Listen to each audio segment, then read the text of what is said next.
Hi friends, welcome to Lalitha pots dishes. మనం ఈరోజు టమాటాలు మిరియాల రసం చూద్దాం.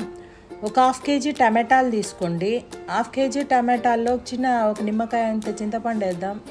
ఒక హాఫ్ లీటర్ వాటర్ వేసి దాన్ని బాగా బాయిల్ చేయండి. ఒక 10 to 15 minutes బాయిల్ చేయండి. బాయిల్ చేసిన తర్వాత దీనికి సరిపడా మనం మసాలా రెడీ చేసుకుందాం. ఫస్ట్ జీలకర్ర ఒక స్పూన్ వేసుకోండి. నెక్స్ట్ వచ్చేసి ఒక 4 ఒట్టిమిరపకాయలు వేసుకోండి. 4 ఒట్టిమిరపకాయలు వేసుకోవచ్చు, లేదంటే 2-3. తర్వాత తెల్లగడ్డలు ఒక హాఫ్ తెల్లగడ్డ వేసుకోండి, బాగుంటుంది. తెల్లగడ్డ వేస్తే బాగుంటుంది. నెక్స్ట్ వచ్చేసి మిరియాల పొడి క్వాలిటీ మిరియాల పొడి తీసుకోండి. 1.5 స్పూన్ వేస్తున్నా. మిరియాల పొడిని బట్టి రసం టేస్ట్ మారుతుంది కాబట్టి మిరియాలు is must and should quality ఉండాలి. నెక్స్ట్ అది మిరియాల బ్రాండ్ చూసుకోండి. బ్రాండ్ అది చాలా బాగుంది, మనకి మంచి వాసన వస్తుంది అన్నమాట.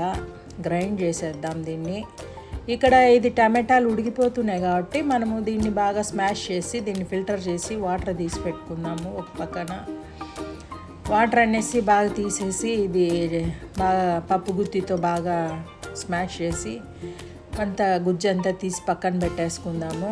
నెక్స్ట్ కుండలో వచ్చేసి నూనె వేసి ఆవాలు, కరివేపాకు, కొత్తిమీర ఉంటే కూడా యాడ్ చేసుకోండి, బాగుంటుంది. ఈ మసాలా ఏదైతే మనం చేసినామో ఆ మసాలాని ఇప్పుడు ఫ్రై చేస్తున్నాం మనము నూనెలో.